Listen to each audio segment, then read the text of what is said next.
Good morning! And for today's video, ayan guys, samahan nyo ako sa aking routine every morning. Kung ano yung mga ginagawa ko pagkagising ko. And time check, it's already 5:55. So, today is Thursday. May pasok yung aking Junakis. So, I need to wake up. Usually, ito yung hour or oras ng gising namin kasi masyadong maaga. Kapag pinapapunta ko kasi yung anak ko dun sa school ng maaga, naku po, maglalaro lang siya doon. And madudumihan yung mga damit at saka pantalon niya. So, much better pag pinapapasok ko na siya is before yung kanilang time. Ayan. So, 7 o'clock, 7:10, 7:20. May 10 minutes lang siya kasi walking distance lang din naman yung school nila dyan. So, ayan mga Mima Sure. Ang inyong buntis ay gigising ng very late. Not that much late. So, ayan. Samahan niyo ako. So, yan na nga guys. Ayan, tignan nyo naman yung part na yan. Ayan guys, malapit lang yan sa aming pintuan. So, yan, yung pintuan namin. So, yan guys is bomba. Tsaka, hindi, kanyan. Wala yung ano yan. Ano yan, lagayan ng cash. Despite na mag-save ka sa bangko, mag-deposit ka, dyan na lang nilalagay yung mga savings para naman nasa ano. At saka yan hindi namin yan bubuksan ng siguro 3 taon. Mapupulo na kayo yan. Ang nilalagay lang dyan is 500 na buo at saka 1,000. So, yan lang mga sure ha. So, dito naman tayo sa ating higaan for sure. Ayan, so ganito lang ginagawa ko pag sa umaga. Nag-aayos lang ng higaan, na ganyan dyan, natutulog yung aking Junaki. Siyempre may comforter naman siya kasi hindi kami talaga kasya dito sa aming higaan. Kung kaya naman, nag-a-adjust talaga siya. So ganyan yung magiging itsura niya. So need lang talaga muna. Ayan. So yan nga Mami Sure, may mga times talaga na na tinatamad tayo or sinisipag din tayo pagkagising ng umaga. Alam nyo ba yan guys, meron yung mga times na hindi talaga ako nagtutupi, hinahayaan ko na lang dyan, tapos dumidiretso na ako sa kusina, hindi ko alam kung bakit, tapos babalikan ko na lang siya, ayan, mahihiga na naman ako maghapon, kaya minsan nararamdaman ko sumasakit na rin yung likod ko kakahiga. So, hindi rin pala maganda sa buntis yung laging nakahiga na lang. Kailangan din pala ng exercise. So, mag-comment kayo nga dyan, guys, kung ano yung mga exercise na pwedeng-pwede sa mga buntis. Katulad ko na high risk na rin siya. Na hindi pwede yung mga mabibigat na exercise.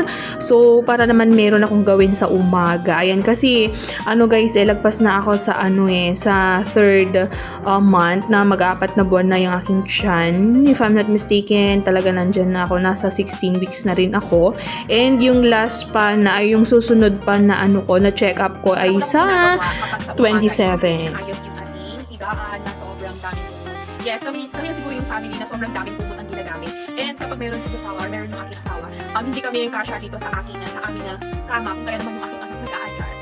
So dito siya sa baba siya natutulog. And we have also here, ayan, meron kami dito konting lamesa. Ayan, kapag run out, meron akong electric fan. Lagayan dito yung electric fan namin na charge yung kanyang battery. Tapos, ayan guys, yung mga anik-anikan. And then yung especially hindi nawawala. Ito lang naman yung ginagamit kong sabon ngayon mga Mima Sure na sobrang ganda. Bakit kamo? Kasi pwedeng-pwede siya sa buntis, pwedeng gamitin ng buntis dahil mild lang siya, wala siyang kojic, something like that, and napaka-useful, and napakamura. Bakit kamo? Dahil sa isang pack na to, 5 agad, 5 na yung kasama, or 5 na yung laman na sabon nitong ating Euglobin. So dito tayo talaga as in ever since. Ayan, kahit hindi na ako gumamit ng mga iba pa. And syempre, hindi nawawala dito namin tinatago yan yung mga pinagbentahan ng ating ice candy. And gagawan ko ito ng video next sa ating vlog kung magkano na yung nabenta natin na ice candy. Ayan guys, and nakakailang pieces ba tayo ng ice candy sa isang linggo ang naibibenta. So, yun na nga guys. Natapos na ako magligpit ng kwarto. So, ang gagawin ko naman ngayon ay i-check natin yung ating blood pressure, yung ating BP, tsaka ng ating blood sugar. So, kahapon kasi hindi na ako nag-check kasi mababa din naman kahapon. Pero dapat talaga is mag-check pa rin. So, hanapin natin yung aking stand kung saan ko nilagay. Ay, eto siguro lang ko. Ayan, check natin ha. Hanapin natin yung aking stand.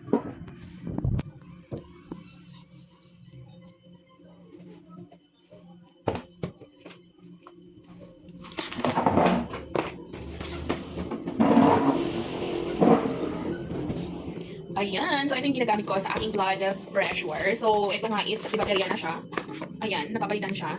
Sinocare. So, sa mga gustong magkaroon ng ganito, napakamura lang sa TikTok mga Mima Sure ha. So, pwedeng gamitin to na tayo lang na mag-isa. Ayan, pasok natin siya dito. Tapos, ayan guys. May ano naman yun meron namang instructions. Meron yung papel niya pag once na pinili mo, ayan. So, lagay lang natin siya dyan.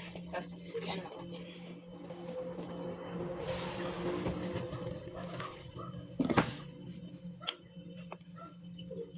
So, makikita nyo dyan, ayan.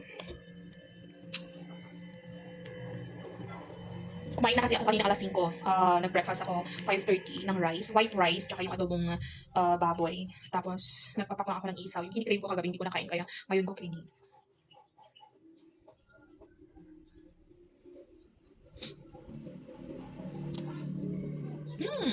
Si mga Mima Sure, 134/84. So, 130/80. So, time check, it's already 6:25. Nakakain na rin ako. Gamot lang ang hindi ko pa naiinom. So, 130 out of 80. Not bad. Ayan. So, 130 out of 80. So, dito naman tayo sa ating blood sugar. Ayan. So, kagaya ng pinakita ko sa inyo, sinukir pa rin siya. Ayan.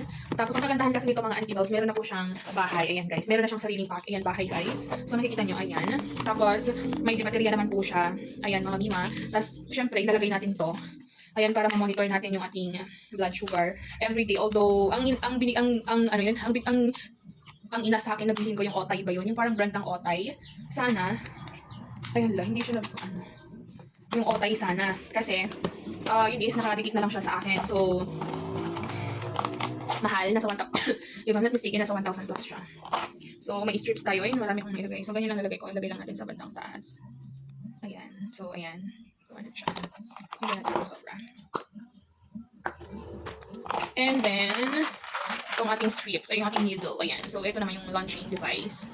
Okay, ayan, tanggalin lang natin yung nakalagay na luma. Tapos tanggalin lang natin yung takip. Ayan. So, yung ating... So, naku, wow. 1, 2, 3. Ano yan? Bakit naka 1, 2, 3? Ayan, so number 3 lang siya. Kita niyo ba? Number 3 lang siya. So, kapag ready na siya, ito, push nyo lang yan. So, dito tayo.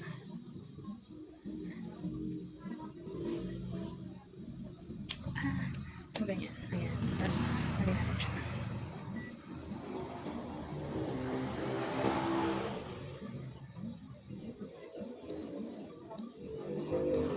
Oh my gosh. Sobrang taas. 261. So, yung ating blood sugar ngayong araw, kasi kumain ako ng rice, carbos din siya, tapos hindi pa ako masyadong uminom ng maraming tubig. 261 siya, tapos 130/80 yung aking blood pressure. So, yun nga guys, laging sinasabi sa inyo. Ito yung routine ko every morning. Kung kaya naman sobrang hirap. Okay sa mga nanonood guys ha, please like and share and pa-follow din po ng ating page and ating YouTube channel. Thank you so much. Bye!